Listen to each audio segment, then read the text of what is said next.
여러분 오늘 어떤 마음과 어떤 준비로 오셨습니까? 오늘 부활주일입니다. 예수님이 부활하셨습니다. 할렐루야.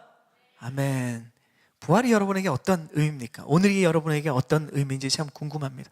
저도 제 자신을 좀 생각해 봤어요. 부활주일 여러 가지 교회에서 준비와 행사들이 필요하지만 그것을 준비하는 것과 별개로 나에게 부활이 어떤 의미인가, 또 오늘 부활주일을 맞이하면서 나는 과연 어떤 마음으로 하나님 앞에 이 부활주일을 기대하고 있는가를 좀 돌아봤습니다.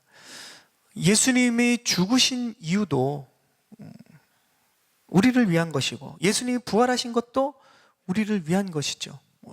예수님께서는 자신을 위해서 죽으신 것도 아니고 자신을 위해 부활하신 것도 아닙니다. 바로 저와 여러분을 위해서 죽으시고 부활하신 거죠. 오늘 부활절을 맞이해서 이 부활의 은혜와 이 부활의 깊은 의미가 우리 모두에게 다시 한번 생각되어지고 우리의 심령 깊은 곳에 새겨지기를 소망합니다. 우리는 지난주 고난주간을 보냈죠. 고난주간 새벽 기도에도 성도님들이 굉장히 많이 나와주셨어요. 함께 기도하고 또 말씀 안에서 또 이 고난주간을 보내는 모습들을 보았습니다. 이틀 전에 성금요 예배에도 우리 성도님들 많이 오셔서 그 예식의 끝까지 또 뒤에도 남아서 기도하시는 모습, 예수님의 그 고난에 대해서 묵상하는 모습들이 굉장히 은혜롭고 도전이 되었습니다. 파워웨이브 중고등학생들도 함께 참석해서 이 성금요 예배에 예수님의 고난에 대해서 우리가 함께 묵상하는 시간을 가졌는데, 왜 우리는 교회에서 예수님의 부활 이것만을 묵상하지 않고 왜 예수님의 고난을 묵상하는 걸까요? 부활절 기간으로 보는 것도 우습지만 날마다 부활을 우리가 묵상해야 되지만, 특별히 부활주일 하루 부활에 대한 묵상을 한다면 그 전에 고난에 대한 묵상은 왜 일주일 쭉 이렇게 고난을 묵상하는 걸까요? 예수님의 이 고난은 저와 여러분의 죄를 위한 것인데, 그것은 이미 예수님께서 2000년 전에 다 청산하셨잖아요. 이미 고난은 예수님께서 2000년 전에 다 당하셨는데, 우리는 매년 부활절을 앞두고 그 한 주간 동안 고난주간을 정해서 고난을 계속 묵상하는 이유가 무엇일까요? 그 이유는 그런 것 같습니다. 성경 안에서 우리가 말씀을 보면 고난이 없이는 부활의 능력과 기쁨을 절대로 알 수 없기 때문에 그렇습니다. 고난이 나에게 어떤 의미인지, 죽음이 나에게 어떤 의미인지를 알지 못하면 우리가 다시 살아남과 이 영원한 생명이 우리에게 얼마나 가치 있는지를 사실 저와 여러분이 깨달을 수 없는 것이죠. 그래서 고난을 깊이 묵상할수록 부활의 기쁨이 큰 것입니다. 저와 여러분이 예수님이 당하신 그 십자가의 고난을 우리가 느끼지 못했다면 부활의 기쁨도 실질적으로 와닿지 않는다는 거죠. 아파보지 않은 사람은 낫는 기쁨을 결코 알 수가 없지 않습니까? 저는 아직도 이 흔적 있긴 한데, 오른손에 이 요리를 하다가 오른손 이 검지 손가락에 이렇게 잘린 적이 있어요. 손톱이 빠진 적이 있는데, 이렇게 야채를 썰다가 요리에 집중해야 되는데, 저희 누님한테 전화가 왔는데 아내가 열심히 이제 전화를 받으면서 두 사람이 너무 재밌게 이야기하는 거예요. 저는 요리를 해야 되는데 그 소리를 들으면서 또 참견하다가 이렇게 칼이 제 의지와 상관없이 오른쪽 이 검지 손가락을 이렇게 건드리게 됐죠. 그래서 이렇게 여러분 중에 소수가 경험해 보셨겠지만 이렇게 피가 앞으로 쭉 튀어나가는 경험을 했습니다. 다행히 병원에 가서 꼬매야 되는지를 봤는데 그 정도는 아니고 그냥 가볍게 잘려나간 정도였는데, 중요한 것은 이제 손톱 다쳐보신 분은 알겠지만 손톱이 자라면서 이 손톱이 이렇게 빠지게 됩니다. 그래서 한 3개월 정도를 고생하게 되었는데, 사실 그거는 저에게 덕분에 제가 교회 찬양팀에 이제 섬기게 되는 결단을 하는 계기가 됐고, 또 선교를 구체적으로 하게 되는 결단의 계기도 되고, 어쩌면 하나님의 부르심으로 또 이렇게 목회하게 된 가장 중요한 전환점 중에 하나가 그 사건인 것 같습니다. 나중에 기회가 되면 다른 메시지의 부분에 있어서 이 얘기를 또 나누기를 원하는데요. 그 사건이 있기 전까지는 제가 손톱이 자라는 게 감사한 일인지 전혀 몰랐습니다. 손톱이야 당연히 자라는 거고, 여러분도 경험하시겠지만 잘라야 되고 귀찮은 일입니다, 사실 손톱은. 그런데 이 손톱이 자라면서 빠지고 나니까 손톱이 빨리 자라기를 기다리는 거예요. 안 그러면 이 손이 너무 불편하고 아프니까. 이렇게 한번 고통을 당해보니까 이 손톱이 자란다는 게 얼마나 감사한 일인지 모르겠습니다. 여러분 혹시 손톱이 자라는 걸 감사해 본 적 있으세요? 네, 별로 안 계실 거예요. 손톱이 빠진 분들은, 발톱이 빠진 분들은, 빠져본 분들은 이 손톱과 발톱이 자라는 게 얼마나 큰 축복인지 모릅니다. 뭐 이건 그냥 제 개인적인 경험이지만 이렇게 다쳐보면 그것이 소중한 걸 알아요. 그리고 손톱이 다친 분들 보면 제가 그 옛날 경험이 있기 때문에 공감할 수 있습니다. 우린 무언가를 잃어보면 그것이 얼마나 소중한지를 알게 된다는 거죠. 고난을 묵상하고 고난을 통과하지 않으면 그 고난되어 있는 회복과 치유가 얼마나 소중한지를 우리는 알 수가 없습니다. 죽음도 마찬가지죠. 죽음을 통과하지 않으면 부활이 없습니다. 성경은 계속 그 이야기를 합니다. 죽음과 부활은 마치 동전의 양면과 같이 붙어 있는 거예요. 그것을 따로 떼어서 결코 생각할 수 없습니다.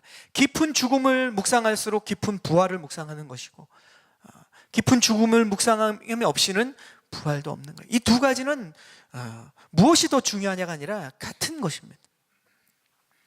우리는 예수님의 고난을 깊이 묵상하고 예수님께서 우리를 위해 죽으신 그 죽음을 묵상하게 됩니다.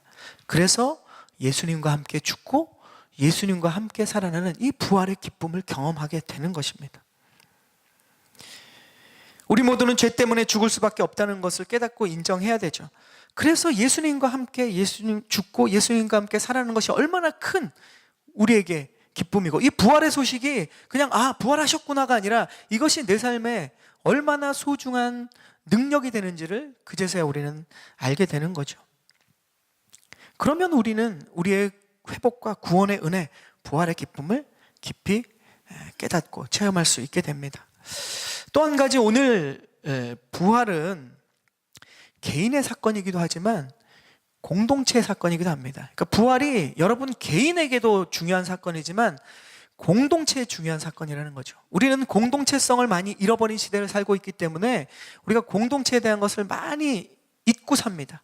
구원도 나, 부활도 나, 하나님의 사랑을 받는 것도 나. 우리는 나중심적인 삶을 살아갑니다. 왜냐하면 우리가 그런 시대에 살고 있기 때문에 말씀도 그 포커스로 보게 되죠. 그러나 성경을 우리가 살고 있는 이 문화를 벗어나서 정말 성경 자체가 무엇을 이야기하고 있는지를 우리가 보기 시작하면 성경은 공동체성을 엄청나게 강조합니다. 저와 여러분이 교회라고 하지 않습니까? 우리가 드리는 예배도 마찬가지입니다. 공동체를 빼고는 교회가 이루어질 수 없는 겁니다. 신앙생활도 마찬가지예요. 절대 혼자 하지 않습니다. 저는 예배를 드리는데요, 찬양을 드리는데요, 불완전한 신앙입니다. 성경에서 이야기하는 예배, 성경에서 얘기하는 신앙, 성경에서 얘기하는 교회, 성경에서 이야기하는 믿음은 전부 공동체성과 관련되어 있어요. 심지어는 하나님이 말씀하시는 사랑도 하나님과 나와의 관계로 이루어진 사랑이 온전한 사랑이 아닌 거예요. 나와 너가 이어지지 않는 사랑은, 그것은 하나님이 말씀하시는 사랑의 반쪽짜리입니다. 굉장히 불안정하고 위험하고 어쩌면 성경이 얘기하는 사랑의 핵심과 본질에 다가가지 못하는 사랑입니다. 참 어렵죠. 왜냐하면 우리는 이미 개인적인 삶, 공동체적인 것이 불편한 삶을 살아가고 있는 이러한 시대를 살아가는데 성경은 계속 다시금 원래 하나님이 우리를 만드신 공동체성에 대한 이야기를 하고 있습니다. 그래서 우리는 계속 그 충돌이 일어나고 그 갈등이 불편하기 때문에 우리식으로 개인적인 그러한 그 시각 안에서 이 말씀을 보기를 원하는 것이 자꾸 우리의 유혹이죠. 그럼에도 불구하고 성경은 공동체성에 대한 이야기를 합니다. 그래서 오늘 부활에 대한 이 소식을, 부활에 대한 메시지를 나눌 때에 2018년 부활주의를 맞이해서 우리가 집중적으로 한 번 더 생각해 보고자 하는 부분이 바로 이것이라는 거죠. 오늘 말씀 제목이 나의 부활이 아니라 우리의 부활입니다. 오늘 우리가 읽은 말씀도 바로 공동체의 부활에 대한 이야기를 하고 있습니다. 부활은 실제로 공동체적인 사건입니다. 오늘은 약간 교리적인 메시지가 될 수도 있을 것 같은데요. 성경에 보면 성경에 일어난 하나님의 역사들은 개인에게 일어난 사건들도 많습니다. 그거는 개인의 시각으로 봐서 그래요. 그런데 우리가 이 말씀을, 그러한 우리의 어떤 틀을 깨고 나서 하나님이 무엇을 말씀하시는지를 본다면 개인에게 일어난 사건도 사실은 성경 안에 그 사건들은 공동체적인 사건들이 대부분입니다. 창세기에 보면 우리가 하나님이 인간을 창조하시고 가장 핵심적인 4명의 믿음의 선진들, 믿음의 족장들이 나오죠. 누굽니까? 아브라함, 이삭, 야곱, 요셉. 이 4명의 사람들과 그 가정에 일어나는 많은 사건들이 있어요. 개인에게도 일어났지만 그 가정이라는 공동체에도 일어났고, 그 사건은 비단 그 개인에게 일어난 것이 아니라 그 사건을 통해서 하나님이 계획하신 것은 무엇이냐? 이스라엘이라는 공동체를 구원하고자 하는 사건이에요. 그것은 구약입니다. 저와 여러분에게 어떻습니까? 예수님이 오셔서 죽으시고 부활하셔서 이제 그 구약의 그림자의 실체인 믿음의 공동체, 바로 믿음의 자녀들의 이 공동체를 향한 예수님은 말씀을 하고 계시는 거죠. 예수님이 이 땅에 오셔서 인류를 향한 모든 구원의 사건들은 믿음의 공동체에 주신 사건들입니다. 우리는 예수님을 목자라고 부르죠. 그죠? 여러분도 예수님을 목자라고 부릅니다. 근데 목자를 한번 생각해 보십시오. 목자가 양 한 마리 끌고 다니는 거 봤어요? 물론 우리가 반려견은 한 마리를 끌고 다니는 것은 수없이 미국에서 많이 보셨을 겁니다. 그런데 한번 생각해 보시죠. 목자가 있고 양이 있을 때 여러분이 본 장면 중에 목자가 양 한 마리를 반려견처럼 끌고 다니는 그런 목자를 보았습니까? 그런 목자는 없습니다. 목자는 양의 무리를 이끄는 사람이 목자입니다. 예수님은 저와 여러분의 목자가 되셔서 믿음의 공동체를 이끄는 거예요. 그런데 우리가 마치 반려견처럼 나 하나만 예수님이 이끌기를 원한다면 예수님을 우리는 목자라고 부르면서 목자가 이끄는 그 양의 무리를 전혀 생각하지 않는 것이죠. 저와 여러분은 양의 무리예요. 주님은 공동체를 이끄시는 분이십니다. 우리가 그 개념이 여러분에게는 생소한 분들도 있고 불편한 분들도 있을 거예요. 그러나 성경은 이 공동체성에서 끊임없이 우리에게 도전을 주고 부딪히게 만듭니다. 우리를 불편하게 만들어서 세상 안에 있는 우리의 습관과 관습과 때를 자꾸 벗겨내고 하나님 안에 말씀이 이야기하고 있는 것을 저와 여러분이 듣게 만드는 것이 복음인 거죠.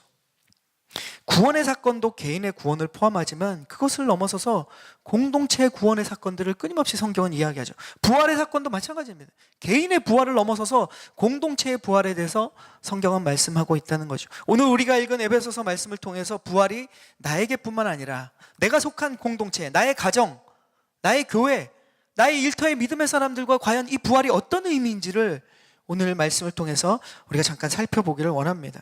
우리 4절 말씀, 오늘 에베소서 2장 4절 말씀을 함께 읽어보겠습니다. 시작. 그러나 자비가 풍성하신 하나님이 우리를, 여기 보면 예수님의 부활이 어떤 것이냐? 자비가 풍성하신 하나님이 우리를 사랑하신 그 크신 사랑으로 인해서 일으키신 사건이 부활의 사건이라는 거죠. 4절을 통해 우리가 깨닫는 것은 부활은 뭐냐? 공동체를 사랑하시는 하나님의 사랑의 증거가 바로 부활이라는 겁니다. 부활은 죽고 사는 것이 우리가 1차적으로 보는 것이지만 그 안에 들어가서 한 단계 더 들어가 보면 부활은 뭐냐? 공동체를 사랑하시는 하나님의 증거라는 것이죠. 우리가 기억하기 위해서 한번 고백해 보겠습니다. 하나님께서는 믿음의 공동체를 사랑하신다. 4절 말씀은 무엇을 얘기하냐면 하나님께서는 믿음의 공동체를 사랑하셔서 그 사랑하시는 증거가 어디 있느냐?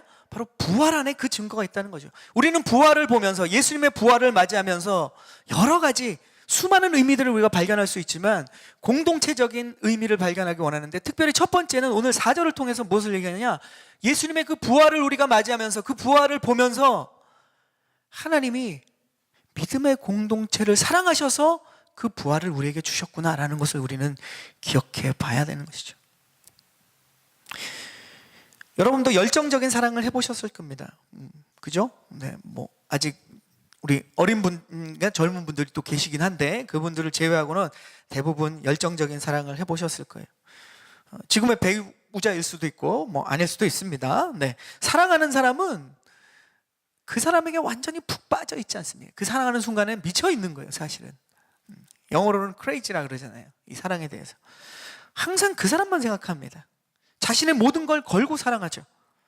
심지어는 자신의 모든 것을 다 바치거나 포기하면서까지도 사랑합니다. 그것이 연인에 대한 열정적인 사랑이든 자녀에 대한 열정적인 사랑이든 부모에 대한 열정적인 사랑이든 어쨌든 그것이 열정적이고 그 사랑에 완전히 빠진 사람은 그 사람을 위해서 무엇이든 한다는 거죠. 하나님께서 바로 저와 여러분을 향해서 그렇게 미쳐 있는 거예요. 미친다는 말이 굉장히 불경스러운 표현인 것 같지만 이것은 인간적인 미침이 아니라 완전히 거기에 빠져 있는 거예요. 다른 것을 생각하지 않는다는 의미입니다. 하나님께서는 저와 여러분을 사랑하셔서 예수님의 이 십자가 사건을 통해서 자신의 전부인 독생자 예수 그리스도를 우리에게 주셔서 죽게 하심으로 우리의 모든 죄와 우리의 사망을 다 씻겨내 주셨습니다.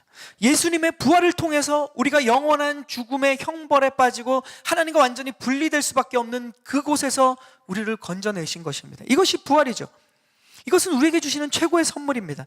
하나님과 이제 영원히 우리가 함께 사랑하며 교제하며 살 수 있는 이 길을 열어주셨어요. 이것이 하나님이 우리에게 주신 놀라운 축복과 최고의 선물이라는 거예요.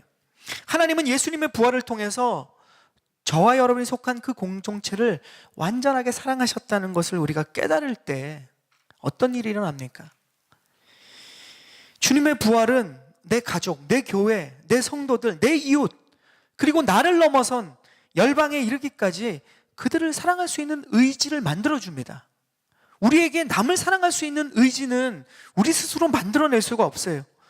왜냐하면 우리는 우리 마음대로 또 내 몸이 가는 대로 반응하면 나를 사랑하지 남을 사랑하는 것이 사람은 거의 불가능한 것 같습니다.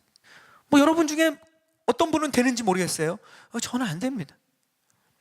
우리는 자기중심적이고 이기적일 수밖에 없는 존재인 것 같아요.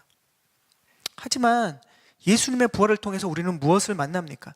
미친 듯이 나를 사랑하시고 죽음에서 살리신 하나님의 그 사랑이 나에게만 주어진 것이 아니라 동일하게 내가 속한 공동체, 심지어는 하나님을 아직 알지 못하는 그들을 향해서 하나님이 그 사랑으로 죽으시고 예수 그리스도를 보내셔서 예수 그리스도께서 죽으시고 부활하셨다는 것을 우리가 체험하게 될 때 그들을 향한 사랑의 도전, 사랑의 결단이 비로소 우리 안에 일어날 수 있다는 거예요.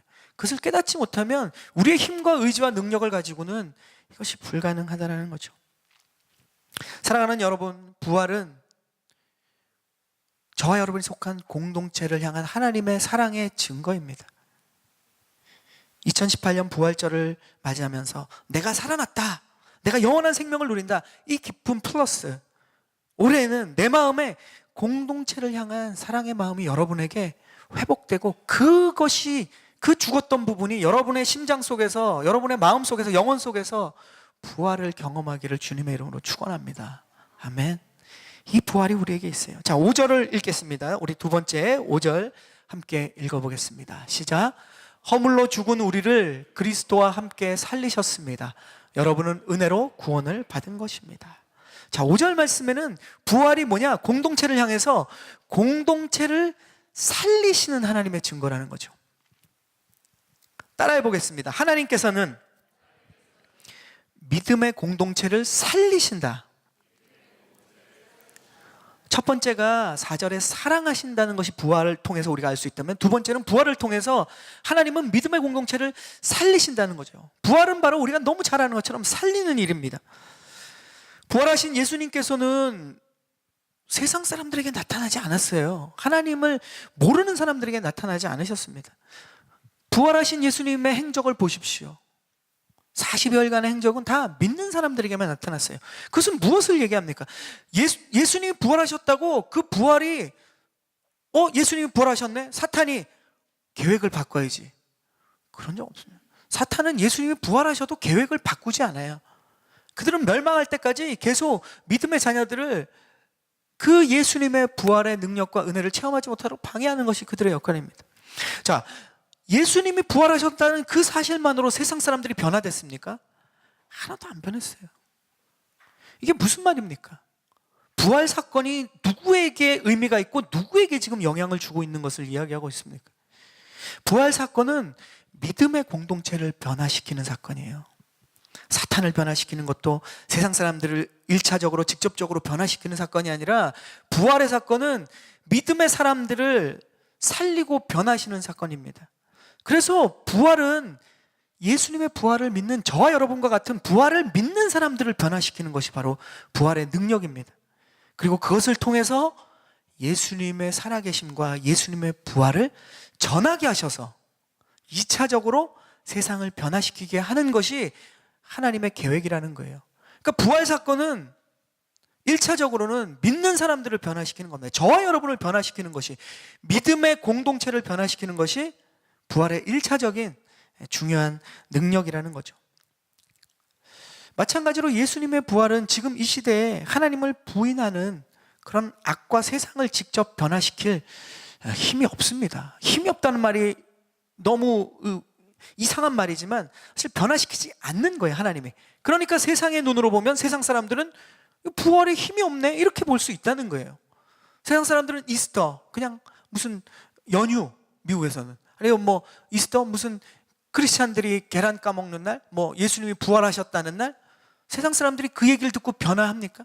하나님은 그런 능력을 행하시지 않아요. 그러니까 세상 사람들은 예수님의 부활이, 그 예수라는 사람의 부활이 나에게 아무런 힘이 없다라고 생각해요. 하나님의 계획은 무엇입니까? 부활의 능력은, 부활로 살리는 건 바로 믿음의 사람들을 살리고 변화시키는 거예요. 그리고 변화되고 살아난 저와 여러분이 세상을 변화시키는 것이 하나님의 계획입니다. 그래서 예수님의 부활은 공동체를 변화시켜요. 믿음의 공동체를. 그리고 믿음의 공동체를 살리고 우리를 통해서 구원의 일을 행하시는 것이 하나님의 계획입니다. 여러분의 가정 공동체는 지금 어떤 부분에 생명이 없습니까? 저와 여러분의 이 교회는 어떤 부분에 있어서 우리가 죽어 있습니까? 주님의 부활은 그 부분을 살리기 원하시는 겁니다. 서로의 아픔을 위로하는 생명이 우리의 공동체 가운데 죽어가고 있다면, 서로의 필요를 돕는 생명이 우리의 공동체 가운데 죽어가고 있다면, 서로가 이 마음을 격려하고 열정을, 믿음의 열정을 가지고 믿음의 소망을 주는 생명이 우리 가운데 죽어가고 있다면, 부활절을 통해서 주님은 그것이 우리 안에 회복되기를 원하는 것입니다. 저와 여러분이 속한 모든 공동체가 이번 부활절을 통해서 살아나는 역사가 있기를 축원합니다. 아멘. 우리 세 번째, 마지막인데 우리 6절 말씀을 읽어보겠습니다. 6절 말씀 시작. 그리고 그리스도 예수 안에서 함께 일으키시고 함께 하늘에 앉히셨습니다.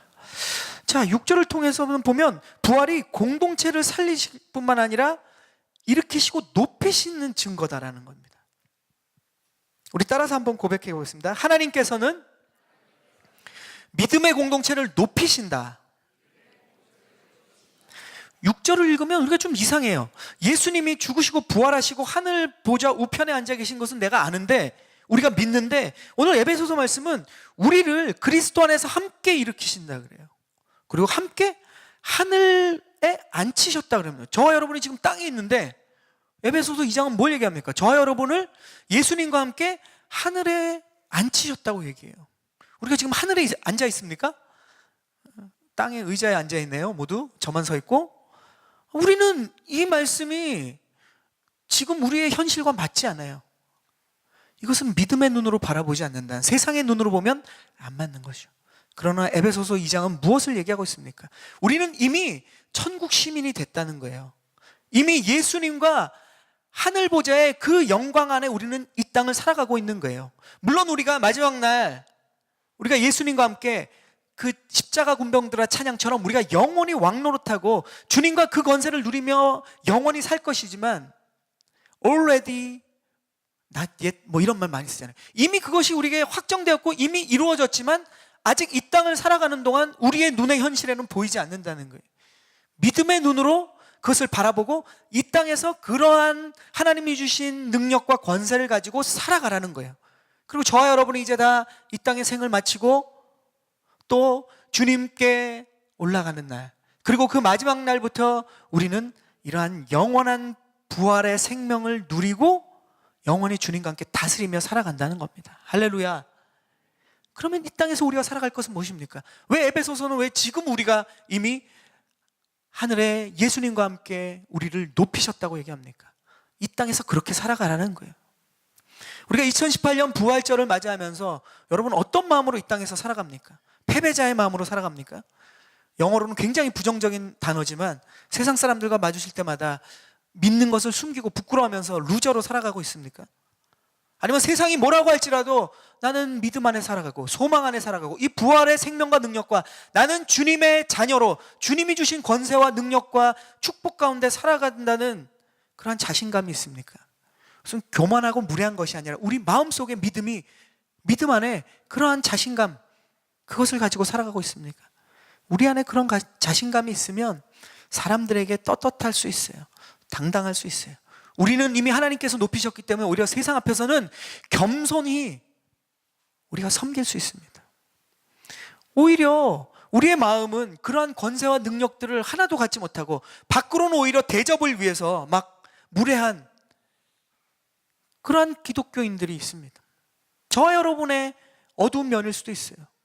성경은 반대로 얘기합니다. 우리 마음속에 그런 권세와 능력을 이미 주셨기 때문에 하늘 천국 시민처럼 마음을 가지고 살아가라는 거예요. 그리고 밖으로는 어떻게 됩니까? 그 마음이 있는 사람은 밖으로는 주님을 드러내고 나는 자꾸 그리스도 예수 안에 십자가 뒤에 숨는 겁니다. 겸손해지는 겁니다. 받아들이는 겁니다. 용납하는 겁니다. 섬기는 겁니다. 교회가, 기독교가 예수님이 욕을 먹는 이유는 뭡니까? 우리 크리스찬들이 저와 여러분이 반대로 살아가기 때문에 그래요. 오히려 우리 안에 가져야 될 하나님의 영적 자신감과 이 권위는 다 잃어버리고 밖으로 오히려 그러한 대접을 받기 원하고 그러한 권리를 찾으려고 하는 우리의 모습 때문에 주님의 진정한 복음과 이 부활의 모습이 희석되고 퇴색되고 오해되는 것이죠. 그러면 이 부활은 세상 사람들과 전혀 상관이 없는 모습이 되는 겁니다. 하나님은 믿음의 공동체를 높이시는 거예요. 저와 여러분을 이미 높이셨습니다. 우리의 신분, 우리는 지금 어디 살고 있습니까? 이 땅을 밟고 살아가지만 우리의 영적인 삶은 어디에 있습니까? 이미 하늘 보좌에 예수님과 함께 있는 거예요. 아멘? 이것을 믿고 이것을 가지고 이것을 마음에 품고 살아가는 우리가 되기를 소망합니다. 이것은 우리가 읽은 말씀처럼 은혜로 얻게 되는 거예요. 오늘 성도님들이 교회당에 들어오시면서 십자가를 보셨죠. 지난주 한 주간 우리가 매주 이렇지만 매년 부활주일만 해서 그렇지만 지난 한 주간은 이 십자가가 굉장히 거칠고 투박하고 고통과 고난의 십자가였습니다. 오늘 오실 땐 어떻습니까? 아름다운 꽃으로 완전히 장식된 십자가죠. 물론 장식을 주님이 하신 것이 아니라 저희가 한 겁니다. 저절로 이렇게 된다면 놀라운 기적이겠죠. 그러나 영적인 의미로는 예수님의 부활이 바로 이러한 우리에게 주신 완전한 은혜로 이렇게 변했다는 거예요. 거칠고 삭막한 십자가가 꽃으로 가득한 아름다운 십자가로 변한 것처럼 십자가는 죽음의 상징이었지만 저주의 상징이었지만 예수님의 부활을 통해서 이렇게 생명의 상징이 된 거예요. 그 비참하고 추악한 것이 가장 아름다운 것으로 변한 것은 무엇입니까? 예수님 때문에 그렇게 된 거죠. 저희 공동체가, 우리가 속한 공동체들이 변하는 그 이유는 무엇입니까? 바로 예수님의 죽음과 부활을 통해서 가능한 것이죠. 그래서 오늘 우리가 나누었던 말씀처럼 예수님의 부활은 믿음의 공동체를 향한 사랑의 증거고 살리는 증거고 우리를 높이신 증거라는 겁니다. 부활의 아침, 오늘 우리 대표기도를 하시는 최준원 집사님께서도 그 말씀을 인용했는데 깜짝 놀랐습니다. 저도 이 말씀을 준비하면서 계속 묵상했던 말씀인데 여러분도 너무 잘 아는 말씀이에요. 천사가 무덤에 찾아온 일요일날, 안식일 다음날 일요일날 그들이 예수님의 장례를 치르려고 시신을 찾아온 거예요. 시체를 찾으러 온 겁니다. 그 여인들에서 천사가 무엇을 얘기했습니까? 이렇게 말하죠. 예수께서는 여기 계시지 않고 말씀하신 대로 살아나셨다. 여기 너희가 시체를 찾으러 왔느냐? 시체 없다는 거예요. 죽음을 보러 왔느냐? 죽음 없다는 거예요. 여기 와서 예수께서 누워 계셨던 자리를 보라라는 거죠. 여러분 부활주일날 무엇을 보러 오셨습니까? 여러분의 실패와 좌절과 고통과 죽음과 아픔을 보러 오셨습니까? 그러면 여러분은 부활주일날 그것을 발견할 수 없다는 것입니다. 이것이 복음이죠. 예수님께서 누우셨던 자리가 빈자리가 된 것처럼 그 자리는 더 이상 그 어둠의 자리는 없는 거예요. 그것을 우리가 찾고자 한다면 우리는 발견하지 못할 것이라고 천사는 이야기합니다. 우리는 무엇을 발견할 것입니까? 우리의 삶의 모든 자리가 예수님의 부활을 우리의 삶의 중심에 둔다면 사랑으로 이제는 체험받는 자리라는 거예요. 우리의 공동체가 이제는 생명으로 풍성해지는 자리가 된다는 거예요. 이제는 실패와 좌절의 자리가 아니라 주님께서 높여주신 자리가 저와 여러분이 속한 공동체의 자리가 되었다는 것을 천사는 이 말씀을 통해서, 천사의 말을 통해서 하나님은 저와 여러분에게 부활의 이 아침에 말씀하고 계십니다. 아멘. 그래서 부활이 우리에게 능력이 되는 겁니다. 우리의 모든 자리가 미움과 갈등의 자리가 아니라 사랑으로 체험받는 자리, 죽음의 자리가 아니라 생명으로 풍성한 자리, 낮아진 비참한 자리가 아니라 주님께서 높여주신 자리로 이 부활의 아침, 믿음의 눈으로 바라보는 저와 여러분이 될 줄로 믿습니다. 그래서 이 부활의 능력이 여러분의 삶의 자리마다, 여러분이 속한 공동체의 자리마다 정말로 살아나는 역사를 체험하는 우리 모두가 되기를 주님의 이름으로 축원합니다. 아멘.